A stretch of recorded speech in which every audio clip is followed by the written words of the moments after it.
Սա է հարցը, որտեղ մեր հիմնական խնդիրը եւ ընդդիմության հիմնական խնդիրը пассив ընտրազանգվածին ակտիվացնելն է։ Իսկ դա չի կարող մեկ ուժ կատարել։ Դա պիտի կատարի մի քանի ուժ, որ ժողովուրդը այն пассив ովքեր որ այսօր դժգոհ են իշխանություններից, իսկ դժգոհությունը շատ մեծ է այս իշխանություններից։ Ընդդիմության գործը դա գեներացնելն է, իրականություն դարձնելն է։ Եվ այդ դժգոհ ընտրազանգվածը ընտրելու հնարավորություն պետք է ունենա։ Եթե մեր չի ուզում, թող գնահատվի մեկ այլ ընդդիմադիր ուժի։ Սա է խնդիրը եւ կարծում եմ այսօր 3-4 այդպիսի ուժեր երևում են։ Մասնավորապես հանրապետական։ Մասնավորապես մենք օրինակ իշխանստեր շատ դառը բաներ են խոստանում իբր թե մեր մասի պատկերացումներով ապագային նկարագրում։ Դաշնակցություն, բայց դա մենք այո նախընտրում ենք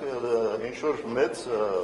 դաշինքներ ձևավորել մեր գաղափարները, մոտեցումները նկատի ունենալով։ Դաշնակցությունն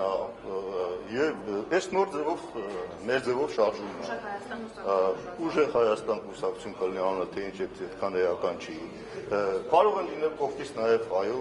նրանք ովքեր որ ունեն իրենց ընտրազանգվածը, բայց դրանք չեն հաջողել ինչ-ինչ պատճառներով, հիմա կարող են ավելի թարմացնել եւ վերանայել իրենց մոտեցումները։ 3-4 հաստատ կարող են լինել։ Մենք հիմա բոլորի հետ ենք ակտիվ բանակցում, բայց այս թեմայի շուրջ։ Այսինքն մենք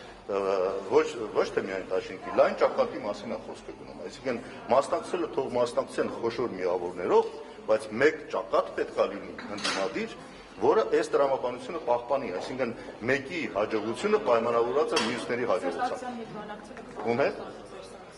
խոսել ենք, այո, բոլորի հետ էլ խոսել ենք։ Բոլոր նրանք, տեսեք, Աստվածաշնչում այդ լավ սկզբունք կա։ Ասում է, ով որ մեր դեմ չի, մեր հետ է։ Հիմա ով որ այս նպատակին դեմ չի, Նիկոլ Փաշինյանի իշխանությունը կանխելու, որ վերարտադրվեն, մենք պիտի համարենք իրանք մեր զինակիցն են, մեր հետ են։ Եվ այդ ձևով ընդլայնվի այն դաշտը, որը կարող է ակտիվացնել այս իշխանությունների հակազանգվածը։ Այս հակազանգվածը շատ մեծ զանգված է, իրենք էլ լավ գիտեն, տեսել ենք իրանց վարկանիշները, չէ՞, բայց այդ հակազանգվածը ակտիվացնելու խնդիր գոյություն ունի, որը պետք է ճիշտ տեխնոլոգիայով այս անգամ ընդդիմությունը մի կողմ դնի իր ամբիցիաները անձնական, անհատական եւ մտածի ընդհանուր ընդդիմության հաջողության մասին։